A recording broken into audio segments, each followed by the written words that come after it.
What's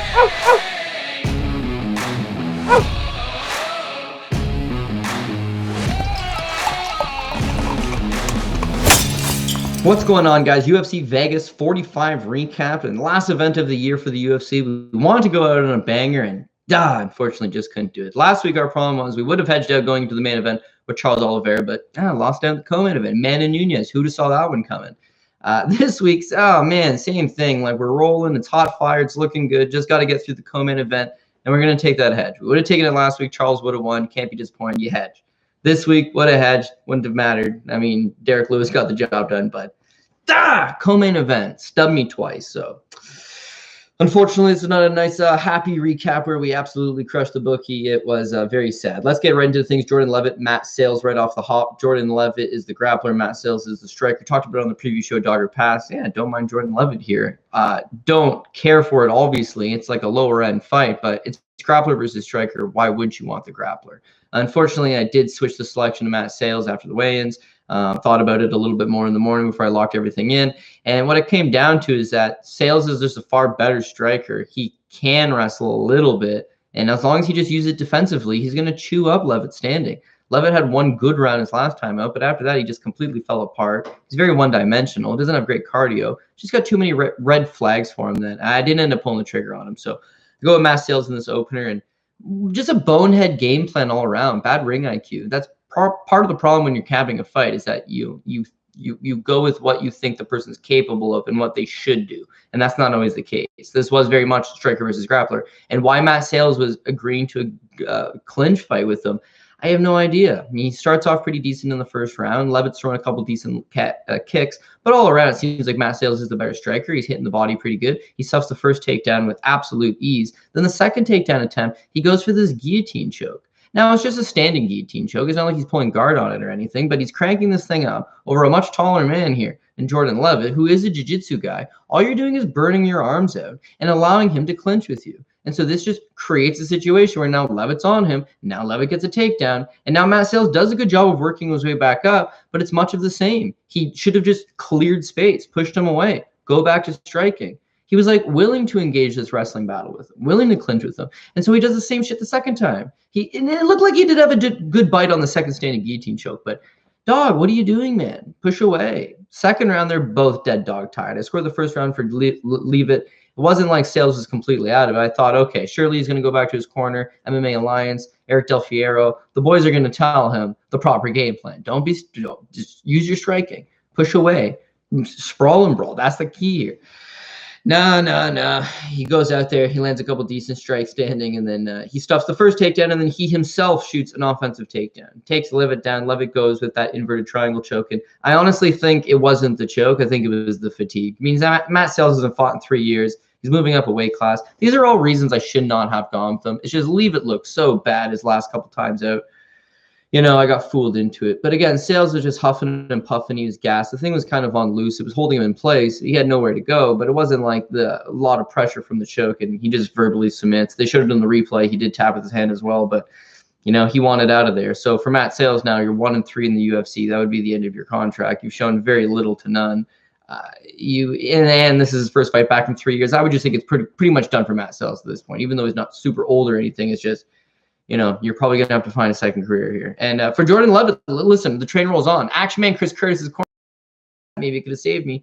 It wouldn't have really mattered. Again, it was a low confident pick either way, but he's still super one-dimensional, man. This fight went 7 minutes, right? 7 minutes and 5 seconds. And he self-admittedly in the post-fight was like, I'm gassed, man. I'm gassed. It's like he doesn't even have 7 minutes worth of cardio. He was tired all the way through. His wrestling looked junk. His striking looked a little improved, but didn't look particularly good. His jiu-jitsu is pretty solid, but it's not like he's one of these big power guys. He's just like a tricky guy. The dude tapped not because of the submission attempt, tapped because he was completely gassed and quit on himself. So not a great performance from Leavitt, but winning counts for something, and now he moves on. His career moves on. He's still young. He's still improving. He's full-time out of Las Vegas. He's clearly surrounded with the right guys. Yeah, there's going to be some improvements made to his game, but UFC can't be throwing him in overly tough. Like, he needs a few more of these type matchups. He can make a couple mistakes and get away with them.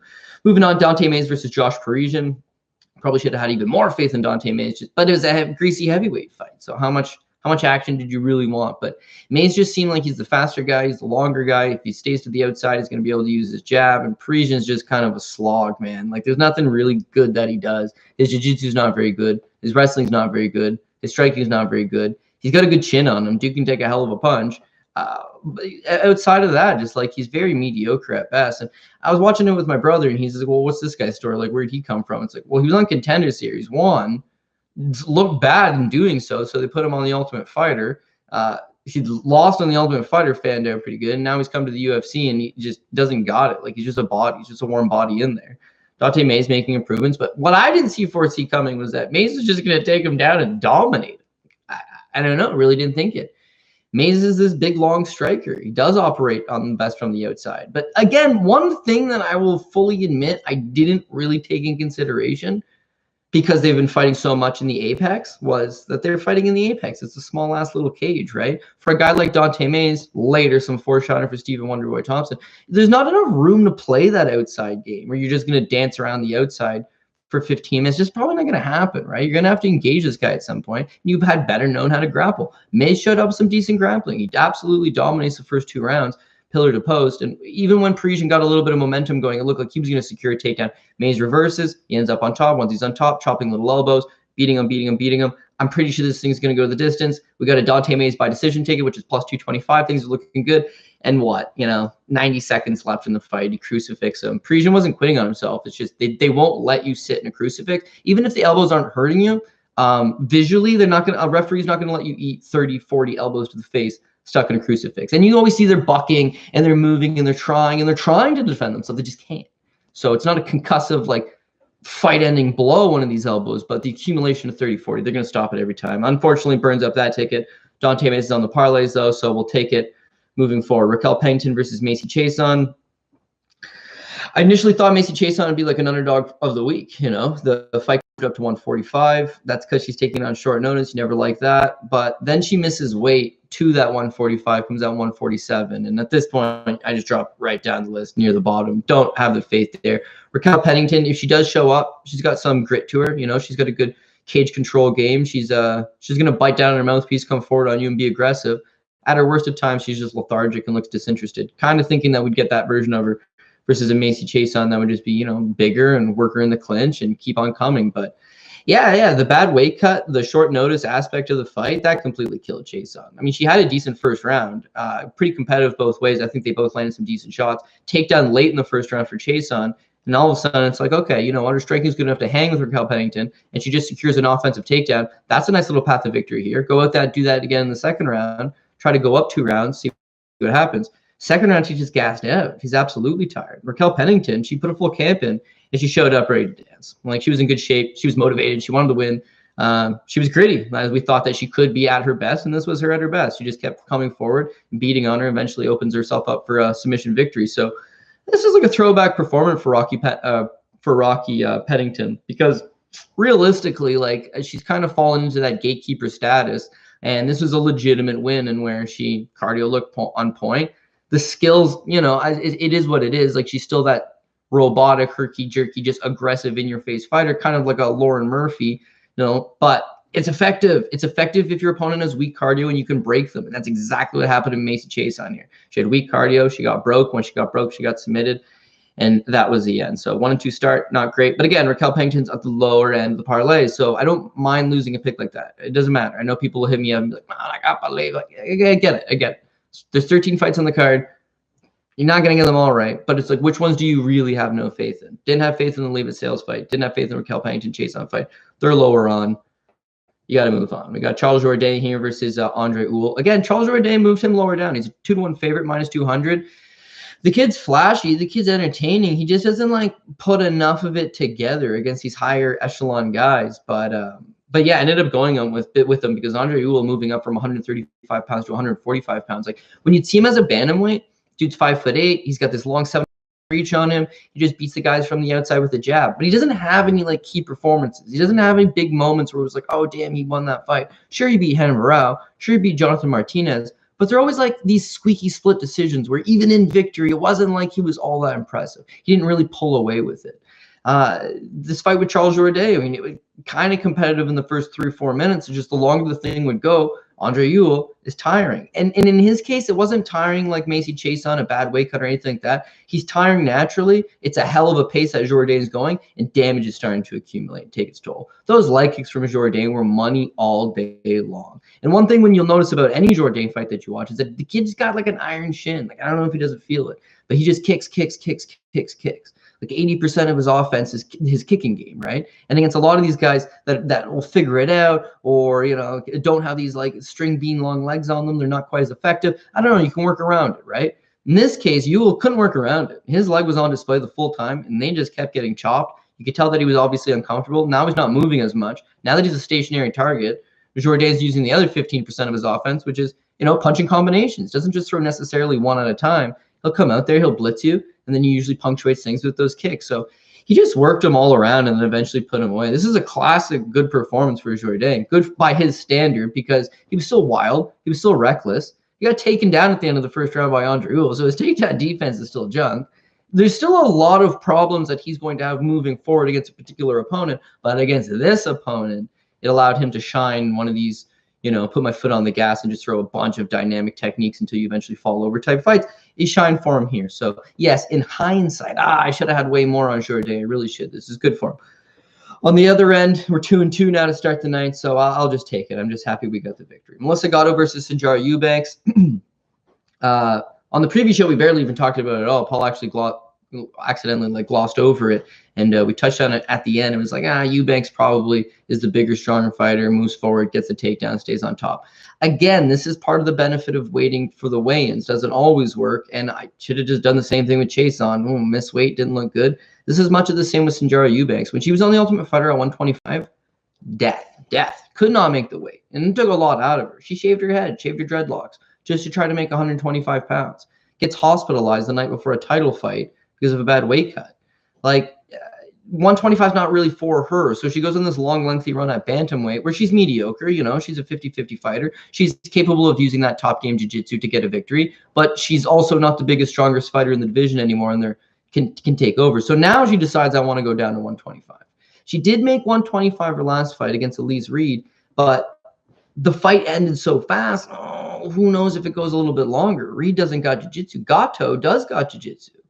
So seeing the weigh-ins, thinking about it, flip over to Gatto. It's an underdog pick. I did put it way lower on the parlays, so it's dead in the water effectively by the time the fight even starts. But we do have a Melissa Gatto pick here. And man, I wish I would have hit this thing live as well, because it actually played out exactly how you would think it would. Sijara Eubanks in the first round, even with a bad weight cut, she's still going to be decent in the first round. The wrestling's not great out of her, but once she gets the fights to the ground, she's effective with her top game. So as soon as she got on top of Gatto, it was pretty much that for 4 minutes. Now, Gatto did an excellent job of trying to work an omoplata. She was trying to work a triangle. She was trying to work an armbar. She was trying to do some scrambling. She was not landing a ton of damage off her back, but it did appear as if she was obviously throwing up submission attempts and she was trying to improve her position. Bisping thinks Gatto wins the first round because of the submission attempts. I'm going to disagree simply because Sarge stuffed all the submission attempts. Nothing was overly close, and she did spend like 4 minutes on top of her. So close round, sure, but it was a Sijara Eubanks round. Thing is that the first round's always Eubanks' best round. So if that was the best she's got to offer, then it looks like Gatto's going to be live second and third. So second round now, much of the same. Looks like Eubanks gets the takedown, ends up on top. Gatto's having some problems. I'm thinking to myself, oh man, we're going to be down 0-2 now going into third, and we're going to need to finish, which I had a little bit of Gatto by decision, so a finish wouldn't have even done me no good there anyways. Bad night all around. I get it. And then boom, she hits a sweep, beautiful sweep. Now, Sijara Eubanks is a high-level BJJ black belt. She's a competition black belt. She's a Lloyd Irvin black belt. How does she give up a sweep like that? But it's fatigue. Cardio kills. It doesn't matter how good your skills are. Once you're tired, those skills out the window. As soon as she got swept, Gatto got on top. That was it. She wasn't scrambling. She wasn't creating space. She wasn't throwing up submission attempts. Gatto just kept pounding on her and putting it on her. And then in the third round, she goes out there and she puts her away, right? Ruins the decision, Rob. So what can you do? But this is as good as Gatto's ever looked. And I think she's continuously making improvements. Like, she took a little bit of pro boxing on her time off from mixed martial arts. Her hands have improved, certainly from what we saw back in the day in like regional show stuff. Hands have improved from her last fight and this fight as well. Her wrestling defense definitely needs some work, but her jiu-jitsu is high level. BJJ black belt. She hits a sweep on you. She does some excellent work from the top. And if she's on her bottom, she's going to be throwing up submission attempts. So Very good win for Melissa Gatto. On the flip side of that, this is a really peculiar spot for Sinjara Eubanks. You're not a flyweight, right? They can't in good faith and in good conscience allow her to make 125 anymore. So she needs to go back to 135 after this failed experiment. And she kind of knows the water's at 135. She's already fought a lot of the 135 there. She knows where she stands. It's not great. She's getting older. Cardio's a problem. And as I just mentioned, cardio's king. So Eubanks, I don't know. She could win another fight or two in her career in the UFC, but I don't know that her career in the UFC is going to be all that much longer. Justin Tafa versus Harry Hunsucker. Again, this is a stupid spot of like, why did we not go all in on Justin Tafa?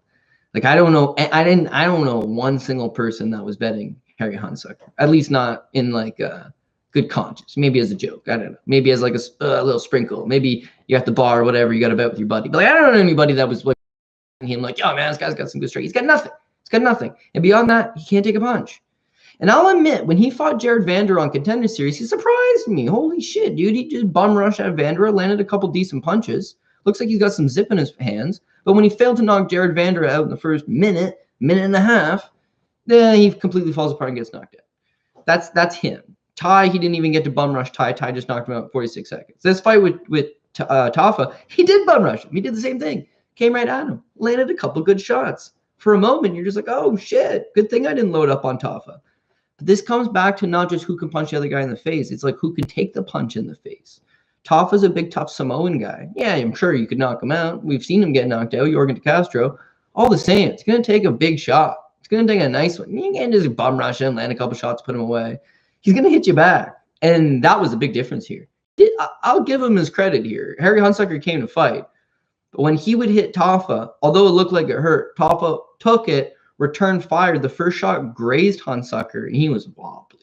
He was wobbly off that. Now all of a sudden he recoups. He comes back in for his second go-around. Tafa clips him a second time. That one landed a little bit better. And now he's big time wobbly, and then he just boots him with a head kick.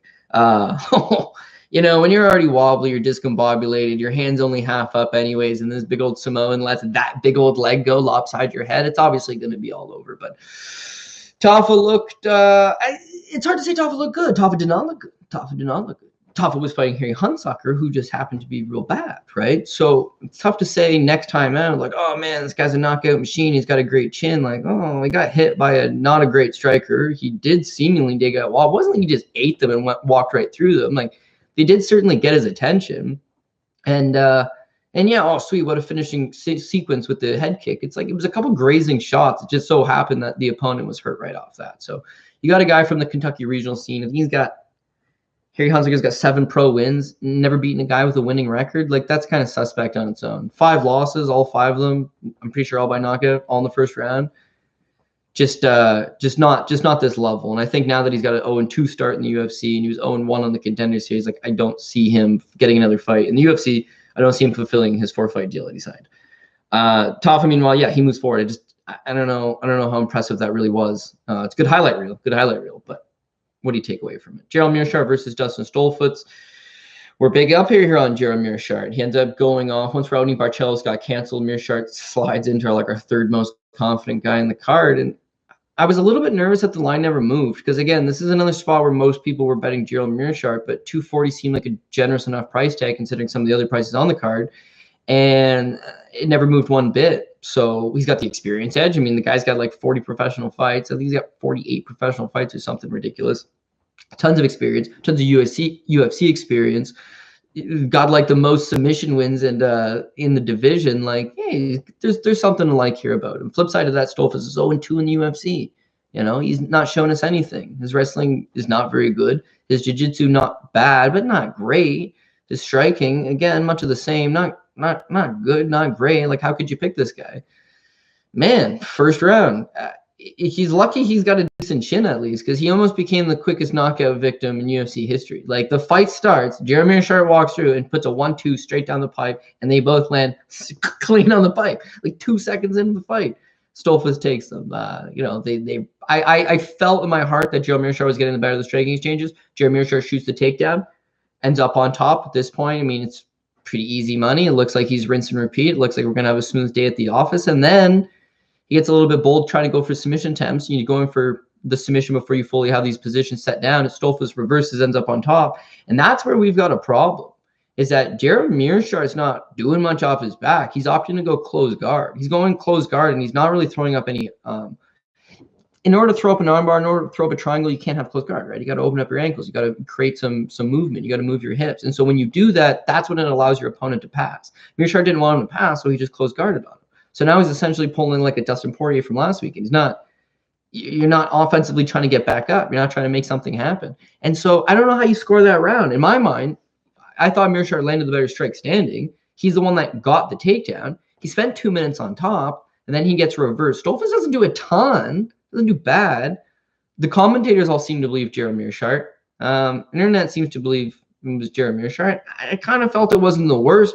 Sorry, for Stolfus because of the last 2 minutes on top. The internet seems divided. I thought Mearshart did better work, but I don't like what I see to end this first round.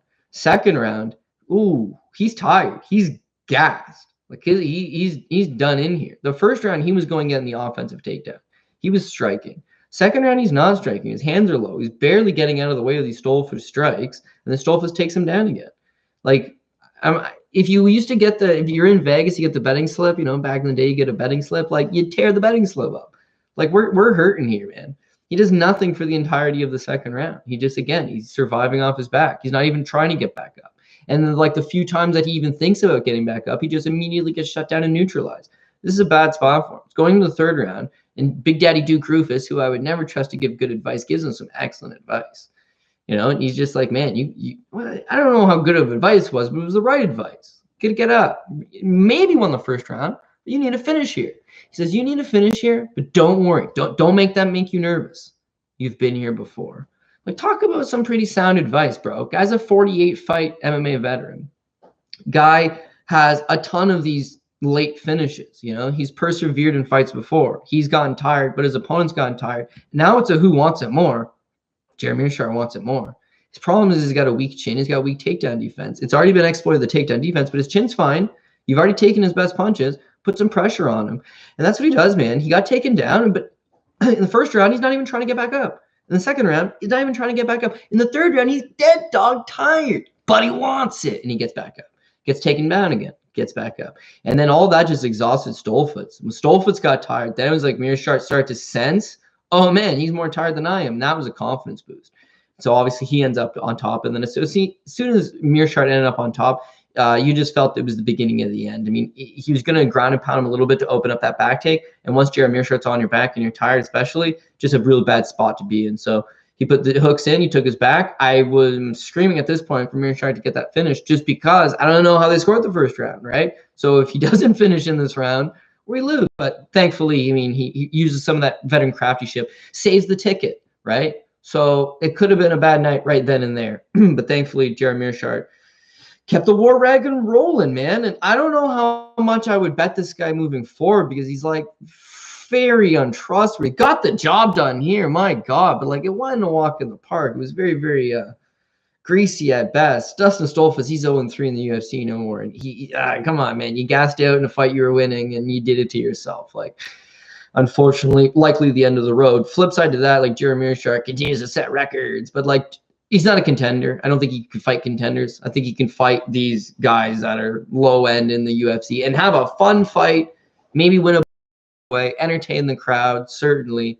But there's limitations to him, no doubt about that. It's Christmas week, and DraftKings Sportsbook, an official sports betting partner of the NBA, has a gift that'll certainly put you in the holiday spirit. New customers can bet just $5 on any NBA team to win and win $150 in free bets if they're victorious. It's a great way to put a little extra jingle in your pocket. If Sportsbook isn't available in your state yet, your Christmas can still be merry. Everyone can play for huge cash prizes with DraftKings daily fantasy basketball contests. DraftKings is giving all new customers a free shot at millions of dollars in total prizes with their very first deposit. Download the DraftKings Sportsbook app now. Use promo code DOP. Bet just $5 on any NBA team to win and win $150 in free bets if they are victorious. That's promo code DOP this Christmas week at DraftKings Sportsbook, an official sports betting partner of the NBA. Must be 21 years or older, New Jersey, Indiana, and Pennsylvania only. New customers only. Minimum of a $5 deposit and a $1 wager is required. 1 per customer. Restrictions do apply. See DraftKings.com/sportsbook for details. Gambling problem? Call 1-800-GAMBLER. Cub Swanson versus Darren Elkins. Rolling with Killer Cub Swanson. I know a lot of people are viewing Darren Elkins as the live underdog because, again, it's probably coming down to grappler versus striker. I mean, I think a lot of people expect Darren Elkins to be maybe a bit of a better wrestler. He's got that grind. He's got the cardio. And if you can really grind Cub into the fence, take him down, put a beating on him, the longer this fight goes, maybe he opens himself up for the submission. Flip side of that, if you're backing Cub Swanson, you're just going with the superior striking, like vastly superior striking. I mean, he sets up his punches. He's got technical boxing. And whereas some people can make the argument, it's like, well, you know, Cub hasn't looked quite himself in a while. Giga looks like a world beater contender, right? His other losses include guys like Brian Ortega and Max Holloway. It's like he does fight the creme de la creme, the best guys around. Even though he's getting a little bit older, it takes one hell of a guy to stand in front of Cub and put a beating on him. So Elkins needed the fight to the ground. And when he got stuffed majorly in the very first minute of the fight, 30 seconds of the fight, it was like, uh-oh, Cub knows how to wrestle a little bit too. And then just everything he hit Elkins with stung him. This is another spot where I'd like to say I was right. We got Cub Swanson and all of this and that, but I had Cub Swanson by decision. I didn't think he was going to just walk right through Elkins. Like, Elkins can take a hell of a beating. We've seen it time and time again. He's got the damage tattooed across his chest. Nobody just walks out there, other than what, Chad Mendez like a decade ago. Like, nobody just walks out there and knocks out Darren Elkins flat, just walks right through him. But age is kind of a thing as well, right? I mean, I get they're both a little bit older, but Elkins has taken a career worth of damage. I mean, he's got a lot of fights at this point, and it's not like any of his fights have been a walk in the park. Best line from the commentary team is like, what, 20 seconds into the fight might be the first like glancing shot that Cub lands. They're just like, oh, it looks like Elkins is bleeding already. It's like, yeah, he's been through the ringer a few times. And I don't know if an Elkins a couple years ago gets knocked out that quickly, or I don't know if Cub was just on the money. But I'll give him one. Everything was precise. And you know that Cub hits pretty hard anyway. So can't discredit Darren Elkins too much. This might be a writing on the wall situation for him. If you spam bet Darren Elkins purely because of his durability, that might be something to reconsider moving forward. But yeah, I mean, it's just a tough nut at the office regardless. And then for Cub Swanson, yeah. I mean, they got these legend fights available, you know, like you can fight. Well, I don't know. It seems like Jose Aldo's gone down to 135, but guys like Cub Swanson should be fighting those guys. They should be fighting, I know, Dominic Cruz again at 35, but those are fun fights. They're fights where they'll go back and forth. I don't know that Cub's making it. He's definitely not making a title run at this point. And because he has a big name, you don't want some just young contender to go out there and put a beating on him. You'd like to see some more fun fights. This is a fun fight. Unfortunately, not for Darren Elkins, but I like the matchmaking of it. A couple older guys who are veterans, been around the division for a long time, have a name, and still have some skills, but you got to match them up accordingly. So good times for Cub Swanson. Unfortunately for Darren Elkins, this is a tough go about. Matheus Gamrot versus Diego Ferreira. Yeah. We got Gamrot. We got Gamrot fairly heavily, although we didn't put him all the way at the top, simply because, yeah, I respect what Ferreira brings to the table big time. 3rd-degree Brazilian Jiu-Jitsu black belt. He's got excellent striking. He's going to be a serious problem for a lot of guys. Gamrot just needs to follow that same game plan that the last two guys have done, Gregor Gillespie and Beneil Dariush. Use the wrestling. Take this guy down. Even though his jiu-jitsu is incredible, he will do a lot of scrambles. He'll do a lot of explosive maneuvers, and all that stuff gasses him out. He's got a suspect gas tank. The more you make him work, the more he will tire. Gamrot starts off excellent. His striking was good in the first round. It was a competitive first round, but he was mixing in wrestling as well. Scores 3 takedowns. None of them had a ton of top control. But again, you're making Ferreira work, and I thought that was going to be the key here. Just keep making him work in this first round. Similar to Gillespie, first round was crazy. Gregor almost got TKO'd in the first round. The second round, guy's tired. He's not quite there anymore. You use that world-class cardio. Gillespie has world-class cardio. Matheus Gamrot, world-class cardio. But he tired at the end of the first, like got the round, went into the second round, and I thought, oh man, he's not moving quite the same. He's not striking quite the same. And even his wrestling was just, he was shooting it from far out. Everything was explosive. Like he'd shoot from far out on a low ankle pick, lose it, come up on a single leg.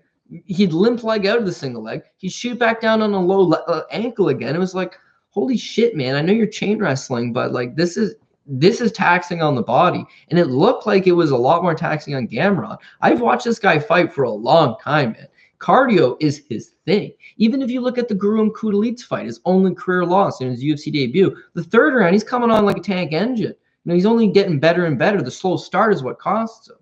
since then, it's been much of the same. You know, the longer the fights go, the more he's just picking up steam. He looked genuinely gassed, and I was genuinely starting to get a little bit worried about it. I also got a camera by decision prop. That was another repetitive theme on the night. All the same, this is probably going to be a 1-1 going into the third round, but he's got heart of a warrior. Like, even when he was tired, he just goes for it. Gets a nice little takedown, right? Secures that position up against the cage. Like, picks him up, slams him, secures the position against the cage, and then just like little short knee to the body and right to the liver. And I didn't see the official diagnosis. Like, I don't know if it broke a rib. I don't know if it was a liver shot and it just completely shut down his bowels. But like, yeah, when he waved it off and tapped, like, he kind of like waved it off and tapped, and then Gamrot put him in a rear naked choke. That probably would have made him tap after that. Referee waves it off. Instead of giving him the submission, they give him the TKO. Even though, as it turns out, he verbally submitted. Still a submission, right? If you verbally quit, that's a submission.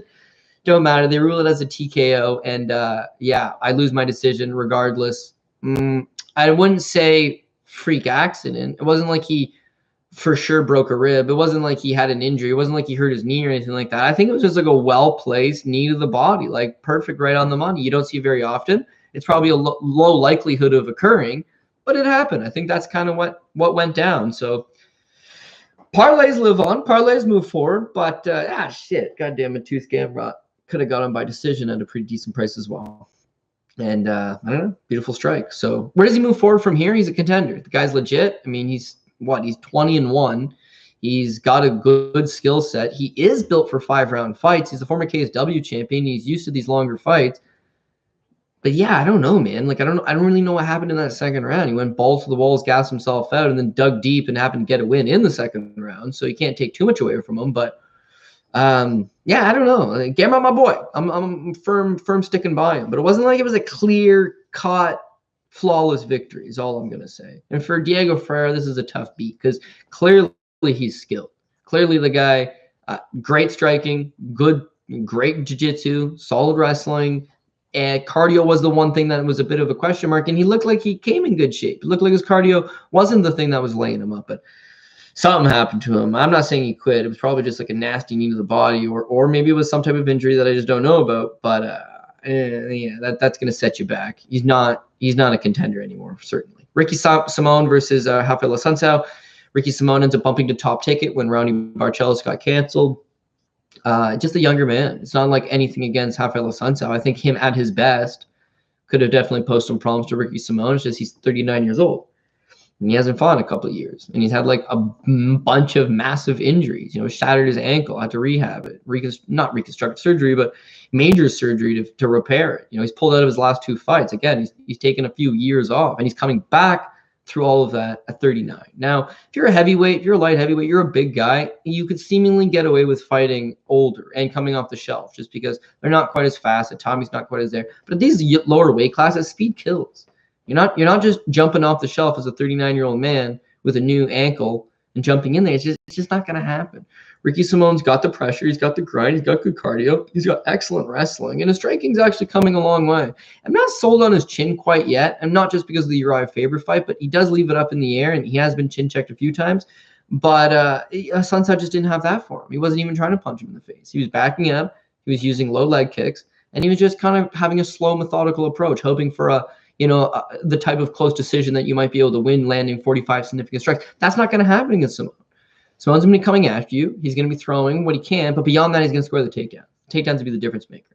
Now, Assunção's got world-class BJJ black belt, right? But it's not world-class, and it's not anymore, right? There was a time back in the day. It might have been some vaunted BJJ skills, but yeah, Ricky Simón, he's fought in better jiu-jitsu guys than this at this point. And yeah, he did an excellent job just staying on top, staying heavy, landing strikes, beating him up, tiring him out. And then in the second round, again, I think this is another spot. I got Ricky Simón as a top ticket guy for my parlay, so I'll take the win however I can get it. But I thought he was just going to go through the motions and grind him for 3 rounds.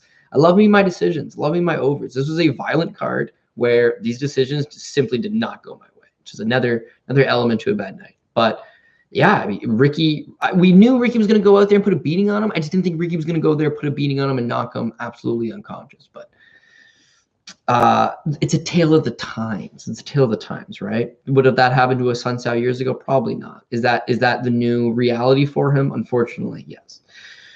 This point, we've actually overcome terrible 1 and 2 start, right? We've got Charles Jourdain hit a dog hit on Melissa Gatto, Justin Toffa, Jeremy Shark come back from the jaws of life, Cub Swanson, Matus Gamrot, and Ricky Simone. We're looking at 7 straight picks. We're looking at these parlays are shaping up quite nicely. This next fight, Amanda Lemos, Angela Hill, is another dog shot that we went with Angela Hill. But it's part of the tickets that are already burnt up in flames anyways. Like we didn't have that investment. No, it's going to be a close fight. No, it's going to be competitive. But why the line opened minus 400 Lemos? You know, why it went off at like minus 350 Lemos? I just couldn't quite grasp it, couldn't quite understand it.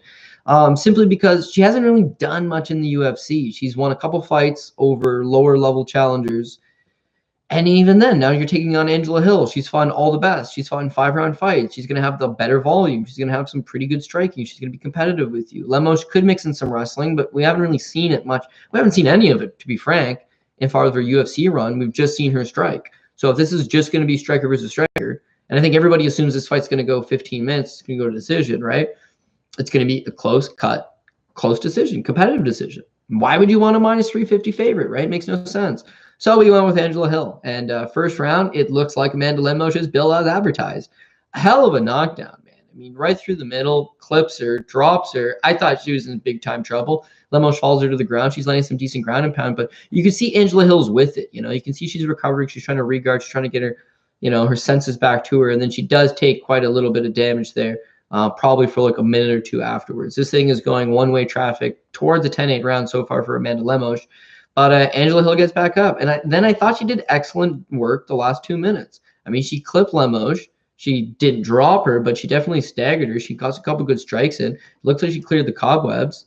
You know, she got her own offensive grappling going in. The knees to the body and the knees to the head from the tie plum, especially up against the cage. It was all working, but she certainly loses the round. I mean, she got dropped. She got owned on the ground. Was a near finish, but good enough to at least make it that it's not a 10-8 round. Be a good little 10-9 round. Second round, again, it's close and competitive. I just feel like Angela Hill is doing the better work. Lemos tired out. Lemos tired. Her strikes didn't have the same zip on them. By the numbers, it was close. But I thought Angela Hill's the one that's moving forward. She's doing excellent work still to the knees of the body. She's controlling the action. In a close competitive round, I thought she did the better damage. She had the more forward aggression.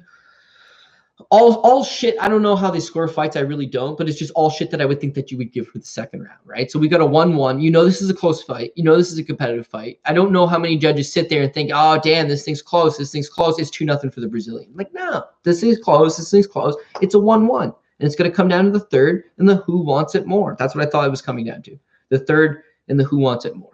Lemos starts the round off like she wants it more. She's landing better strikes. She's backing up Angela Hill a little bit, coming forward. But boom, she tires again. It wasn't like she was coming back on in the fifth round. It's that her corner probably gave her a sense of urgency, like, hey, you may have lost that second. You need to go out there and win the third. And she came out hot from the talk in the corner for the first 2 minutes. But the last 2 minutes, it's Hill. It's Hill. She's landing combinations. She's landing some decent strikes. I just honestly thought they're giving her the fight. Split decision. I says, oh man, it's a split, but it'll be a split for Hill. But keep in mind, Hill has been screwed on a bunch of split decisions. This is nothing new. This happens to her all the time. She was disappointed as she normally is. How could you not be? I mean, she's in her mid-30s now. You need credible, solid wins. You were an underdog. They're writing you off. You fought a hell of a fight, and you deserved the win. She did deserve the win. They didn't give it to her again. Give it to Lemos. Lemos is ecstatic. You know, she fought hard, but again, her cardio wasn't very good. She doesn't throw in combinations. Her grappling wasn't all that good as far as I'm concerned. Like, what did she deserve to be the minus 350 favorite? I think we can all agree on no. But if you bet her and if you had her, kudos on you, man. Take it how you can get it. Don't let anybody cry robbery. 10 media members scored it for Hill. 1 gave it for Lemos. But fuck all that shit. Like, if you had Lemos, take your win. You get bounces on either side of this game. Unfortunately, Hill didn't get the bounce. Unfortunately, we didn't get the bounce. So lose that pick. But, I mean, the main core of the parlays are still good. We have 2 fights left. This is going to be a golden opportunity here because if Stephen Wonderboy Thompson wins this fight, Oh man, the money that was in play would have just been so goddamn good. Derek Lewis was a natural underdog anyways, right? So it's not like you have to bet a ton to make a hedge out, right? You're getting a plus 115 guy out of Lewis. He's live, he's a heavyweight, he's Derek Lewis, he's got a ton of power. Would have been a good spot to hedge. We just got to get through this co-main event. Now, this one is another one that worried me in that the line never moved all week. It seemed like people were on Wonderboy. It seemed like Wonderboy would get the job done. Find a way. Where I fucked up biggest is not necessarily picking him. Like if I could go back in time, not know what I know now, but if I could go back in time, he was still the pick. It was why I had him as high as I did. That was a problem. Last week with Amanda Nunes, well, yeah, she's top ticket material, right? So again, there's nothing I could have done about that one. It was this one. I could have done something better because truthfully, you like Cub Swanson more. Truthfully, you like Mateusz Gamrot more. Truthfully, you like Justin Taffa more. In fact, Dante Mays was not so bad himself. But you go with Stephen Wonderboy Thompson because of the class. Two-time UFC title challenger. Draw the one time with Woodley. Woodley had a bad night himself. But I just went with the back class, man. I just thought Wonderboy's last fight with Gilbert Burns was actually really close. Very close. It was just that when Gilbert Burns got him down, he was able to hold him down. And this time around, you got Bilal Muhammad. He's not the wrestler of the caliber of Burns. He's not a grappler of the caliber of a Burns. He's got good cardio, but his striking is kind of robotic. He's a generalist. And I'll admit, Bilal Muhammad did exactly what he had to do, fought a picture-perfect game plan. If I had Bilal Muhammad, I would have thought it was a thrilling fight. I would have been cheering. I would have said, oh, yeah, Bilal. I would have been calling for him to get whatever fight he wants next in the division. But this is a dog shit fight, man. This is a terribly boring fight, but it was extremely effective because that's the way to neutralize Stephen Wonderboy Thompson. So I don't want to call it age. Yes, he is 38 years old. I don't want to call it he's done, he's shop worn, he's all these things. What I will call it is the game has passed him by. Now, this goes back to a saying that Mark Coleman come out with like in 1997. Of course, Mark Coleman, the original UFC heavyweight champion, and a guy that wrestled out of Ohio State, guy that was a part of the Olympic team in '94. Like in his big quote was, if you can't wrestle, you can't fight. And at the time, it was just like, oh, well, you say that because you're a wrestler. But he's absolutely right. Like, it's 2021. You have to be able to wrestle. You have to be able to wrestle. Bilal Muhammad wasn't Kazmat Chimaev. And it wasn't Khabib Nurmagomedov. He wasn't somebody that you could spend your entire life training to stuff a takedown and the guy just bulldozed right through. No. He's not even a wrestler by nature. He can wrestle. He can mix it in a little bit. But, like, to smother him like that, and the jiu-jitsu, was his jiu-jitsu so good that he just, like, smother you at every turn? Like, Wonderboy looked awful. We knew we were done from the very first round. Very first round, I knew I was screwed. As soon as Bilal Muhammad got him up against the cage, he took him down. He's on one hip, and he does that same thing he did in the Gilbert Burns fight, where instead of trying to get back up, instead of trying to fight you got to fight the hands, man. You got to clear space. You got to dig an underhook. No. He's just trying to punch him in the face. He's like, yeah, Rock'em Sock'em Robots. Let's have a time. He's not looking to have Rock'em Sock'em Robots with you. He's looking to smother you. You're looking to have an entertaining fight for the crowd. That's the difference. Is that Wonderboy trains to have an entertaining fight for the crowd. Yeah, we're going to dance around. I'm going to throw this crescent kick. I'm going to throw this hook kick. I'm going to throw this little spinning technique. That's all well and good. And what Bilal had practiced was just absolutely shutting him down and neutralizing all of that. And that's what he did. Excellent work from Bilal Muhammad. I ain't going to take nothing away. Terribly boring fight. Sure.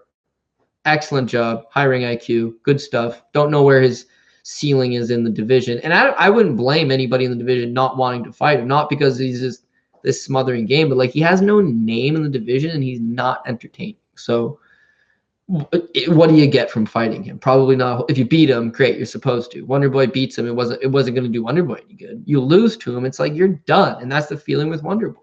You're done. Unless they're just going to give you straight up strikers, let's go you versus Robbie Lawler, like let's go you versus Nick Diaz, like let's give a guy that'll stand right there and you can dance around and do your little kick stuff. But anybody who's a serious contender who goes to the gym and wears a pair of wrestling shoes 3 times a week, yeah, it doesn't seem like he's got it. And no doubt he works on his wrestling, right? It's just that was about as pitiful as it gets. Now, part of that is probably sour grapes because that hurt me, man. That hurt me. We're going to the main event now, and I have a Daukaus and Simone ticket. But the plan was to hedge. And now I can hedge because Thompson just ruined everything else. So, yeah, what do? You hedge and just accept a small loss or just let it ride on Daukaus, last card of the year. Let's go. Let's get at it. Man, unfortunately, that was the decision I made. It was the wrong decision. So Chris Daukaus, let it ride on him. He looked petrified. I can't blame him, dude. I can't blame him whatsoever. Like, you're staring across the ring at Derek Lewis. But the thing with Daukaus' last couple fights is that he's getting the jump on his opponent as he starts landing combinations. He gets their attention. Guy can hit pretty well. This fight with Lewis, he's giving up 35 pounds, and he knew he had the speed advantage. It's just he chose to use it as, I'm going to stay to the outside. I'm going to dance around. What you see with him, what you see with Matt Sales, what you see with Stephen Wonderboy Thompson is in this small cage, there wasn't enough room to dance on the outside. And especially when you're fighting Derek Lewis, who's a giant guy, you're a big guy yourself in this small little cage. It wasn't going to take long for Lewis to eventually track him. He knew it. And he wasn't looking to engage. I think he was looking to stay to the outside as long as he could and maybe find an opening. His leg kicks were landing quite well. I thought that was going to be good. Lewis does not like leg kicks. And once he slows down and is completely immobilized, that's going to be your best chance to beat him to the punch. So the kicks were working out well to start, but you could just tell there was a hesitancy about him. Like, he wouldn't commit to much. He'd land the one kick. He'd try to get out of dodge. Lewis, meanwhile, he moves his feet like 3 inches forward at a time. Like, he just creeps on you. He creeps on you, creeps on you until he explodes. And when he explodes, it's a real bad spot to be in, having Derek Lewis throwing both hands at you. They come at you in bunches, both at the same time sometimes, like just clobbers you. He's got a tremendous amount of power. We know that about him. Where he normally takes a beating a little bit early and then comes back with that big buzzer beater. Like, nah, he looked good here. He just took his time. He found the distance. As soon as he found the distance, he unloaded on him. And when you got a 35-pound weight advantage on a guy, he's flirted with the idea of maybe going down to 205 even. And you have the amount of power that you do. It's a small little octagon. You got him trapped there. Like, he hit him. Now, I'll give Daukaus one thing. It wasn't like he's totally chinny. He took a barrage of some solid punches and actually is able to get to the clinch. Where he screws up is he gets this clinch. You need to hold on to this baby for dear life. Derek Lewis is not very good in the clinch, first of all, okay? I know it's pressing him up against the cage. That's not going to happen. He's 35 pounds heavier than you, and he's just a big, strong guy, right? But you need to just hold him in tight quarters. If you can shoot a takedown, great. He's got bad takedown defense. I know he's a bigger, heavier guy, but shoot low. Shoot low in the guy, right? Go for his ankle. He's got bad balance. Regardless, keep it in tight. And he kept it in tight, and then he separated and just started trying to bang with Derek Lewis. Very ill-advised. And yeah, he paid the repercussions. So I'm not going to blame this as a Chris Daukaus ruined my night. Did not ruin my night. Steve Thompson ruined my night because I would have had a nice hedge. Oh man, we were looking really good night. Regardless, you're not always going to have good nights. I just feel bad that like the last run's not great, but deep down, I don't feel bad. We started off 2021 not so good. First 3 of the 4 events, not very good, right? Then you hit a mediocre run where it's like you hit 2 events in a row, you lose 2 events in a row, you win 1, you lose 1, you go on a little streak, you go, and then we hit straight fire, and then a couple weeks later we hit the 100-1 with Colby Covington and Usman. This is a great time. And then like what? I don't know. It's been a month since then. It's been like 3 weeks since then. And the results haven't been there. We got a top ticket burn last week, Amanda Nunes. Nobody wants to lose a top ticket. Doesn't look good. This week, it is a top ticket burn. But beyond that, the hedge, I would have been a hero. Those are the fine margins, right? Thompson wins. We hit a hedge out. Everybody's happy. You're the hero. Thompson loses. I'm the bum. How could you have Stephen Thompson? How could you not foresee this coming? And you lose. And so it's a terrible way to end the card.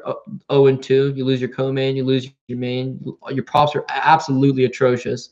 The parlays, unfortunately, they were looking good, but they did not end good. They ended up being fucking atrocious.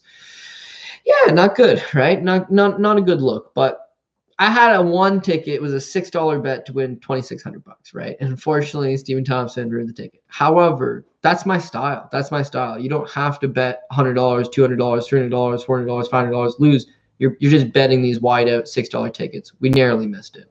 We were lucky enough to hit 3 or 4 of them this year. A couple Bellator ones, a couple PFL ones, 3 UFC ones, 2 official PRPs, and then unfortunately Ally Quinta ruined the PRP, but 100-1 all the same. Beautiful, right? You get the lucky bounces, you get the unlucky bounces. The internet's very unforgiving, so unfortunately people are unhappy. But yeah. If you didn't enjoy the fights, then you're not a fight fan first and foremost. We are gamblers, we are degenerates. We like to have that extra action. We like to win, especially right before Christmas time. Would have been glorious. Would have been a great way, but yeah. Just the world works in mysterious ways, and this game works in mysterious ways. And in hindsight, fuck, man, Stephen Thompson, like, he did this to me in the Burns fight, ruined a huge ticket for me, and I did it to myself again. So it's not his fault. He didn't fuck up. I fucked up. Onus is on me. But all I can do is hope that I get it the next time. So yeah, that's the recap for UFC Vegas 45. I think we're like on a 3-week hiatus, and then we are back for whatever the next UFC event is in 2022. Paul and I are going to do a year in review show on Monday, so check out for that. It'd be good. Holiday festivities. I don't believe it's going on TV, so we'll be able to cuss a little more liberally, maybe have a couple drinks. I feel like I should probably do a shoey for this card for Old Wonder Boy. And you know what? I should do it out of the wrestling shoe, because Stephen Wonder Boy Thompson, his lack of wrestling. God damn. So yes, only person that had a worse night than me was Tyron Woodley and Stephen Wonderboy Thompson. Full circle. Fortunately, the game passes you by, and I just wasn't quick enough to realize that it had passed him by. So that's all for me. I'll catch you guys next time. Hopefully you didn't get killed like I did, but keep on keeping on. And yeah, hopefully we can write things in 2022. I hate using that saying now because it's seeming like it's getting familiar, but all the same, we'll see what we can make happen. Take care. Oh, oh, oh.